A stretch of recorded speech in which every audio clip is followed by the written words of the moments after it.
নমস্কার দর্শক বন্ধুরা, এই মুহূর্তের 5টি সবথেকে গুরুত্বপূর্ণ খবর আপনাদের সামনে তুলে ধরতে চলেছি। তাই আপনাদেরকে অনুরোধ, পুরো ভিডিওটি দেখুন, প্রত্যেকটি খবর মন দিয়ে শুনুন। ভালো লাগলে লাইক, কমেন্ট, শেয়ার এবং চ্যানেলটিকে সাবস্ক্রাইব করতে একদম ভুলবেন না। তাহলে চলুন শুরু করা যাক মূল ভিডিওটি।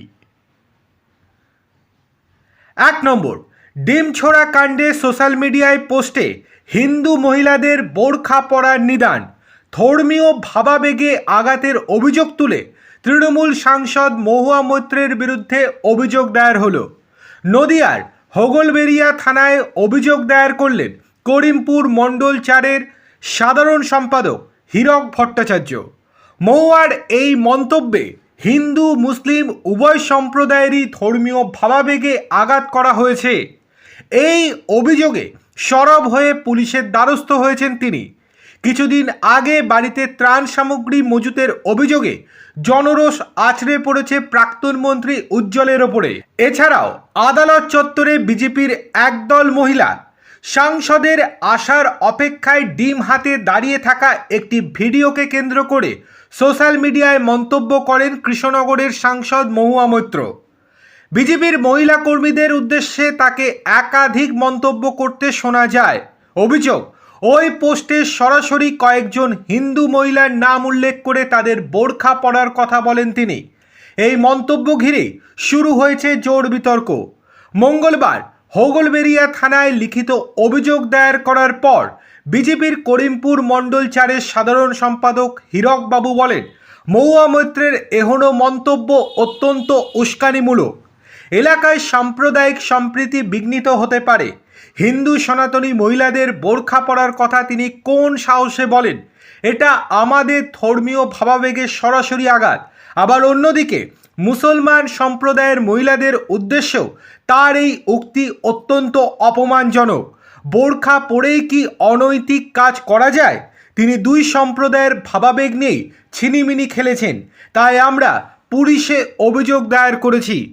এখনও অবধি যেটুকু সূত্র মারফত জানা যাচ্ছে, পুলিশ ইতিমধ্যেই তদন্ত শুরু করেছে এই মামলার। দেখার বিষয় পরবর্তীতে কি হয়। চলে আসি পরের গুরুত্বপূর্ণ খবরে। হাইকোর্টে বড় ধাক্কা খেলেন মমতা বন্দ্যোপাধ্যায়। বিধানসভার বিরোধী দলনেতার পদ সংক্রান্ত মামলায় কোনো অন্তর্বর্তী নির্দেশই দিল না কলকাতা হাইকোর্ট। তার মানে কি হচ্ছে? তার মানে ঋতব্রত বন্দ্যোপাধ্যায় থাকছেন বিরোধী দলনেতার পদে আপাতত। স্পিকার রথীন্দ্র বসুর সিদ্ধান্তই আপাতত বহাল থাকছে।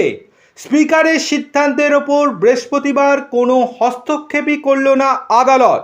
বিচারপতি জানিয়েছেন, আগামী 28শে জুলাই এই মামলার পরবর্তী শুনানি হবে। ওই দিন সব পক্ষকে হলফনামা জমা দেওয়ার নির্দেশ দিয়েছেন বিচারপতি। সুতরাং অস্বস্তি যে আরও বাড়ল মমতা বন্দ্যোপাধ্যায়দের, সেটা আর বলার অপেক্ষা রাখে না। চলে আসি পরের গুরুত্বপূর্ণ খবরে। বুধবার রাতে এক নাটকীয় ঘটনার সাক্ষী থাকল কালীঘাট। তৃণমূলের রাজ্যসভার নেতা ডেরেক ওব্রায়েন ফেসবুক লাইভ করে দেখান যে প্রাক্তন মুখ্যমন্ত্রী মমতা বন্দ্যোপাধ্যায়ের বাড়ির গেটের সামনে কোনো নিরাপত্তারক্ষী নেই এবং যে কেউ চাইলেই অনায়াসে ভেতরে ঢুকে ডিম ছুঁড়ে মারতে পারেন। একই সঙ্গে অভিযোগ তোলা হয়, মমতা বন্দ্যোপাধ্যায়ের ছায়াসঙ্গী তথা অত্যন্ত বিশ্বস্ত দুই ব্যক্তিগত নিরাপত্তারক্ষী স্বরূপ গোস্বামী এবং কুসুম কুমার দ্বিবেদীকেও আচমকা তুলে নিয়েছে পুলিশ। ডেরেকের এই লাইভ ভিডিও ভাইরাল হতে রাজনৈতিক মহলে সন্দেহ তৈরি হয়, তবে কি সত্যিই প্রাক্তন মুখ্যমন্ত্রী সব নিরাপত্তারক্ষী তুলে নেওয়া হলো? নবান্নের শীর্ষ কর্তারা স্পষ্ট জানিয়েছেন, মমতা বন্দ্যোপাধ্যায়ের নিরাপত্তা তুলে নেওয়ার যে দাবি করা হচ্ছে তা মোটেও সত্যি নয়। প্রশাসন সূত্রের খবর, মুখ্যমন্ত্রী শুভেন্দু অধিকারী প্রথম যেদিন নবান্নে পা রেখে উচ্চ পর্যায়ের বৈঠক করেছিলেন, সেই দিনই রাজ্য পুলিশের ডিজি এবং কলকাতার পুলিশ কমিশনারকে স্পষ্ট ভাষায় নির্দেশ দিয়ে রেখেছিলেন, প্রাক্তন মুখ্যমন্ত্রীর বয়স হয়েছে, তার যেন কোনো অসুবিধা না হয় তা নিশ্চিত করবেন, তার নিরাপত্তায় যেন কোনো রকমের ত্রুটি না থাকে। নবান্নর দাবি, শুভেন্দুর সেই নির্দেশ মেনেই প্রাক্তন মুখ্যমন্ত্রী যে Z+ ক্যাটাগরির নিরাপত্তা পাওয়ার যোগ্য তা অক্ষরে অক্ষরে বজায় রাখা হয়েছে। মুখ্যমন্ত্রীর বাড়ির আশেপাশে পর্যাপ্ত পুলিশি প্রহরাও রয়েছে। সমস্যা শুধু তৈরি হয়েছে ব্যক্তিগত নিরাপত্তা রক্ষী নিয়ে মমতা বন্দ্যোপাধ্যায়ের একটি বিশেষ বায়না ঘিরে, যা সরকারি নিয়ম মেনে মানা সম্ভব হয়নি। নবান্নের সূত্রের দাবি, প্রাক্তন মুখ্যমন্ত্রীর ব্যক্তিগত বায়না হলো স্বরূপ গোস্বামী ও কুসুম কুমার দ্বিবেদীকে তার ব্যক্তিগত নিরাপত্তায় রাখতে হবে, অন্য কোনো পুলিশ কর্মীকে তার পছন্দ নয়। কিন্তু নবান্নের শীর্ষ সূত্র বলছে, সরকারি ডিউটি রোস্টার অনুযায়ী নির্দিষ্ট নিয়ম মেনে অফিসার বদল হয়, সেখানে ব্যক্তিগত পছন্দ অপছন্দের ভিত্তিতে বায়না শোনার কোনো ব্যবস্থা প্রশাসনিক নিয়মে নেই।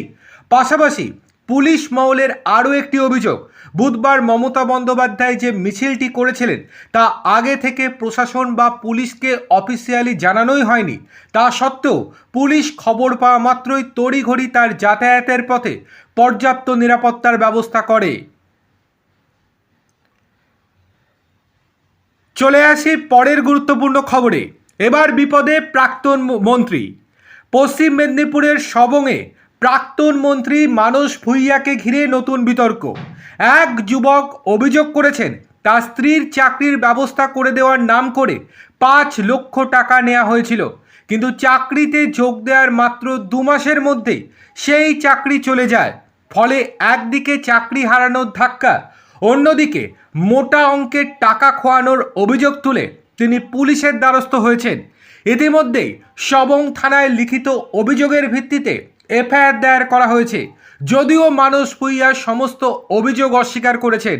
অভিযোগকারী সবং বিধানসভা এলাকার বিষ্ণুপুর গ্রামে পঞ্চায়েতের বাসিন্দা। তার দাবি, বিধানসভা নির্বাচনের আগে তার স্ত্রীর জন্য একটি চাকরির ব্যবস্থা করা হয়েছিল। থেমাথানি ইরিগেশন বাংলোয় সিআইএসবি সার্ভিসেস প্রাইভেট লিমিটেডের অধীনে ওই চাকরি দেয়া হয় বলে অভিযোগ। যুবকের দাবি, এই চাকরি পাইয়ে দেওয়ার ক্ষেত্রে মানস ভূঁইয়ার মধ্যস্থতা ছিল। চাকরির বিনিময়ে শেখ আবু কালান বাক্স এবং ভোলানাথ দে নামে 2জন ব্যক্তিকে মোট 5 লক্ষ টাকা দেওয়া হয়েছিল বলেও অভিযোগ করেছেন তিনি। অভিযোগ অনুযায়ী চলতি বছরের 1 মার্চ তার স্ত্রী চাকরিতে যোগ দেন।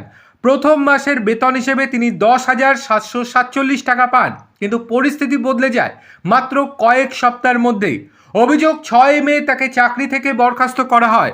পরে হোয়াটসঅ্যাপের মাধ্যমে চাকরি বাতিলের নির্দেশের কপিও পাঠানো হয়েছিল বলে দাবি করা হয়েছে, অর্থাৎ কোনো রকম হার্ড কপি দেয়া হয়নি।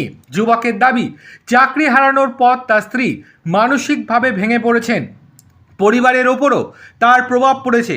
অভিযোগপত্রে তিনি জানিয়েছেন, চাকরি ফিরে পাওয়ার জন্য প্রয়োজনীয় পদক্ষেপ করা হোক এবং ঘটনার পূর্ণাঙ্গ তদন্ত করা হোক। এই অভিযোগের ভিত্তিতে পুলিশ একাধিক ধারায় মামলা রুজু করেছে মানস এবং তার সাগরেদদের বিরুদ্ধে। তদন্ত শুরু হয়ে গিয়েছে বলেও জানা গিয়েছে। দেখার বিষয়, কবে গ্রেপ্তার হন মানস ভূঁইয়া।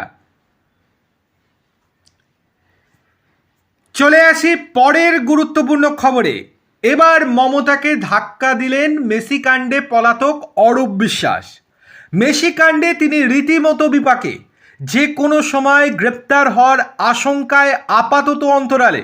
সেই অন্তরাল থেকে বোমা ফাটালেন রাজ্যের প্রাক্তন মন্ত্রী অরূপ বিশ্বাস। তৃণমূলের কোষাধ্যক্ষ হিসেবে দলের ব্যাংক অ্যাকাউন্ট ফ্রিজ করার দাবিতে এইচডিএফসি ব্যাংকের সেন্ট্রাল প্লাজা শাখায় চিঠি লিখলেন অরূপ। তার দাবি, দলে এখন চূড়ান্ত ডামাডোল চলছে। এই পরিস্থিতিতে দলের কর্তৃত্ব কার হাতে থাকবে তা নিয়ে বিবাদ চলছে। ফলে কে ব্যাংক অ্যাকাউন্ট পরিচালনা করবে তা নিয়েও অনিশ্চয়তা তৈরি হয়েছে। তাই আপাতত দলের তহবিলের অপব্যবহার রুখতে অ্যাকাউন্ট ফ্রিজ করে দেওয়া হোক। এক প্রকার বাধ্য হয়ে মমতা বন্দ্যোপাধ্যায় ভোটের পর যে নতুন কমিটি গড়েছেন, সেই কমিটিতে কোষাধ্যক্ষ পদে অরূপের বদলে এনেছেন শুভাশিস চক্রবর্তীকে। ফলে অরূপ আদৌ তৃণমূলের কোষাধ্যক্ষ হিসেবে নিজেকে দাবি করতে পারেন কিনা সেটা নিয়ে একটা প্রশ্ন রয়েছে।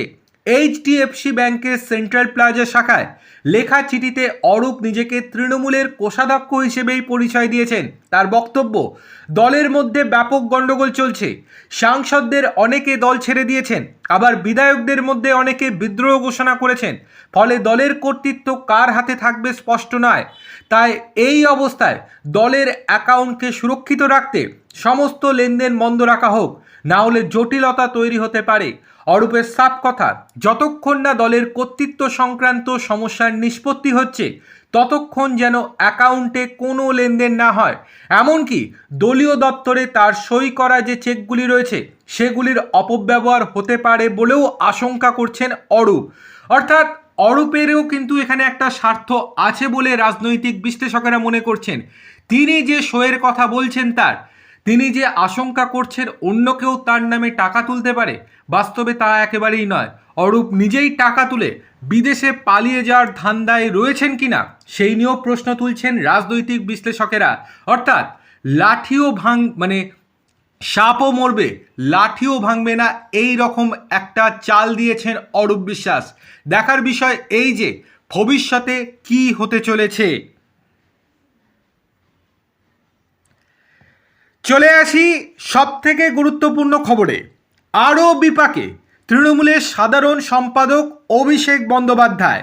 এবার অভিষেকের বিরুদ্ধে জারি হলো গ্রেপ্তারি পরোয়ানা। হ্যাঁ, আপনারা ঠিকই শুনছেন, অভিষেক বন্দ্যোপাধ্যায়ের বিরুদ্ধে এবার গ্রেপ্তারি পরোয়ানা জারি হয়ে গেল। কৈলাস বিজয়বর্গীর ছেলে আকাশ বিজয়বর্গীর দায়ের করা মানহানি মামলায় ভয়ঙ্কর বিপদে তৃণমূল সাংসদ। তৃণমূল নেতার বিরুদ্ধে রাজনৈতিক সভা থেকে কৈলাস বিজয়বর্গীয়কে গুন্ডা বলে উল্লেখ করার অভিযোগ ওঠে। এই অভিযোগের ভিত্তিতে ভোপালের এমপি এমএলএ আদালতে মামলা রুজু হয়। একাধিকবার আদালতের তরফে সমন পাঠানো হয়, তবে হাজিরা দেননি অভিষেক। তারপর তার বিরুদ্ধে গ্রেপ্তারি পরোয়ানা জারি হয়, মামলা গড়ায় মধ্যপ্রদেশ হাইকোর্টে। তার পরবর্তীতে পরোয়ানায় স্থগিতাদেশ দিয়েছিল আদালত, কিন্তু আজ বুধবার সেই নির্দেশ প্রত্যাহার করে নিয়েছে ভোপাল হাইকোর্ট, মধ্যপ্রদেশ হাইকোর্ট। তার ফলে যে কোনো মুহূর্তে অভিষেককে গ্রেপ্তার করতে পারে মধ্যপ্রদেশ পুলিশ, যেটা কিনা একেবারেই সম্ভাবনার মধ্যে ছিল না। আমরা দেখে আসছি বিভিন্ন মামলায় বিপদে পড়েছেন অভিষেক বন্দ্যোপাধ্যায়, কিন্তু এখনও তাকে গ্রেপ্তার করা হয়নি। কিন্তু এবার তার বিরুদ্ধে গ্রেপ্তারি পরোয়ানা জারি করে দিয়েছে মধ্যপ্রদেশ হাইকোর্ট। সুতরাং মধ্যপ্রদেশ পুলিশ এসে যে কোনো মুহূর্তে অভিষেকের কোমরে দড়ি বেঁধে টানতে টানতে নিয়ে যেতেই পারে। দেখার বিষয় যে এবার কি হয়, গ্রেপ্তার হন অভিষেক বন্দ্যোপাধ্যায়, সেই দিকেই নজর গোটা বাংলার মানুষের। আপনাদের কি মনে হয়? অবশ্যই আপনারা আপনাদের মূল্যবান মতামত আমাদেরকে কমেন্ট করে জানান। আর ভিডিওটি ভালো লাগলে লাইক, কমেন্ট, শেয়ার এবং চ্যানেলটিকে সাবস্ক্রাইব করতে একদম ভুলবেন না।